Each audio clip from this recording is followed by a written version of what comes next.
നമസ്കാരം. ഖലിസ്ഥാൻ ഭീകരരുമായി ബന്ധപ്പെട്ട് നിരവധി വാർത്തകൾ പുറത്തുവരുന്നുണ്ട്.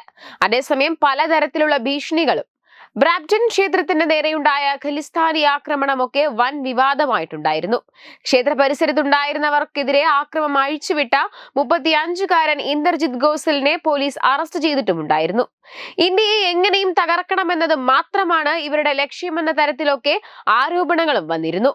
കൂടാതെ പ്രധാനമന്ത്രി നരേന്ദ്രമോദി ഉൾപ്പെടെയുള്ള നേതാക്കന്മാർക്കെതിരെ ഖലിസ്ഥാൻ ഭീകരർ പല പ്രസ്താവനകളും ആരോപണങ്ങളും ഉന്നയിച്ചിട്ടുമുണ്ടായിരുന്നു.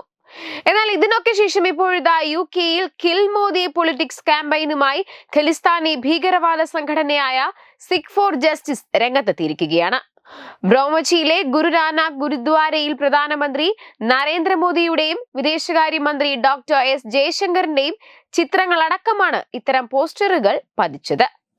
UK-യിലെ ഭാരത നയതന്ത്രത്തിനെതിരെ കൈകാര്യം ചെയ്യുമെന്ന ഭീഷണിയുമുണ്ട്. ഹിന്ദുത്വം പ്രചരിപ്പിക്കാനും ഖലിസ്ഥാൻ അനുകൂല സിഖുകാരെ ആക്രമിക്കാനും മോദി സർക്കാർ ആഗോളതലത്തിൽ ഹിന്ദു ക്ഷേത്രങ്ങളെ ഉപയോഗിക്കുകയാണെന്നാണ് ആരോപണം. അതേസമയം ഇതിനെതിരെ ശക്തമായ പ്രതിഷേധമാണ് ഇപ്പോൾ ഉയരുന്നത്. പ്രധാനമന്ത്രി നരേന്ദ്രമോദിക്കെതിരെ ഇന്ത്യക്കെതിരെ വെല്ലുവിളി നടത്തുന്ന ഭീകരർ ഇനി ഇതിന്റെ ഭവിഷ്യത്ത് അറിയുമെന്ന തരത്തിലൊക്കെയാണ് സോഷ്യൽ മീഡിയയിൽ ഉയരുന്ന ആരോപണങ്ങൾ. എന്നാൽ മോദിക്കെതിരെ ഇത്തരം ആരോപണങ്ങൾ ഖലിസ്ഥാൻ ഭീകരർ നടത്തുന്നത് ഇതാദ്യമായിട്ടല്ല. ഓരോ പ്രസ്താവനകളും പ്രതിഷേധങ്ങളും നടത്തിയതിനു ശേഷം പണി കിട്ടുമെന്ന് ഉറപ്പായാൽ അത് പിൻവലിക്കും. ഇതാണിപ്പോൾ നടക്കുന്നത്.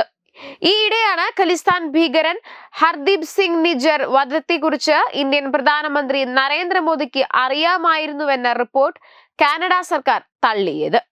വിദേശകാര്യമന്ത്രി S ജയശങ്കർ, ദേശീയ സുരക്ഷാ ഉപദേഷ്ടാവ് അജിത് ഡോവൽ എന്നിവരെ വധത്തെക്കുറിച്ച് അറിയിച്ചതായുമുള്ള ദി ഗ്ലോബ് ആൻഡ് മെയിൽ പ്രസിദ്ധീകരിച്ച റിപ്പോർട്ടാണ് കാനഡ തള്ളിയത്.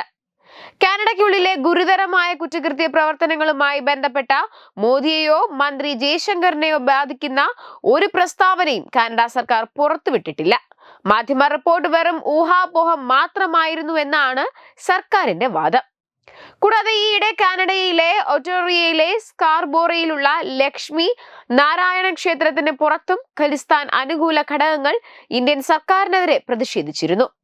ഇത്തരം പ്രവർത്തനങ്ങൾ നിരോധിച്ചുകൊണ്ടുള്ള കോടതി ഉത്തരവ് അവഗണിച്ചായിരുന്നു പ്രതിഷേധം. ലൈഫ് സർട്ടിഫിക്കറ്റ് നൽകി കാനഡയിൽ താമസിക്കുന്ന പ്രായമായ ഇന്ത്യൻ പൗരന്മാരെ സഹായിക്കാൻ കാനഡയിലെ ഇന്ത്യൻ കോൺസുലേറ്റുകൾ വാർഷിക കോൺസുലർ ക്യാമ്പുകൾ നടത്തിയതിനിടെയാണ് ഖലിസ്ഥാനികൾ ക്ഷേത്രത്തിന് പുറത്ത് പ്രതിഷേധിച്ചത്. ഇന്ത്യൻ സർക്കാരിൽ നിന്നുള്ള പെൻഷൻ വിതരണത്തിന് ആവശ്യമായ സുപ്രധാന രേഖകളാണ് ഇത്തരം സർട്ടിഫിക്കറ്റുകൾ എന്നത് ശ്രദ്ധേയമാണ്. കാനഡയിലെ ഖലിസ്ഥാൻ അനുകൂല ഘടകങ്ങളുടെ സ്ഥിരം ലക്ഷ്യമായി ഈ ക്യാമ്പുകൾ മാറിയിരിക്കുന്നു. അവർ ഇന്ത്യൻ സർക്കാരിന്റെ ശ്രമങ്ങളെ തടസ്സപ്പെടുത്താൻ ഭീഷണിയും പ്രതിഷേധവും ഉപയോഗിക്കുന്നു. മുമ്പ് കാനഡയിലുടനീളമുള്ള ഒന്നിലധികം സ്ഥലങ്ങളിലെ സുരക്ഷാ വെല്ലുവിളികൾ കാരണം നിരവധി ക്യാമ്പുകൾ റദ്ദാക്കിയിരുന്നു. വെബ് ഡെസ്ക് തത്തുമൈ news. Powered by Jyotis. Realizing your dream home. Our ongoing luxury apartments projects are Crown near Karivattam, The Square near UST Global, White Manor near Achigal Ambalatra, and Evergreens Luxury Villas near Tirumala. Call 90482 55599. Jyotis Building Promoters Private Limited, Thiruvananthapuram.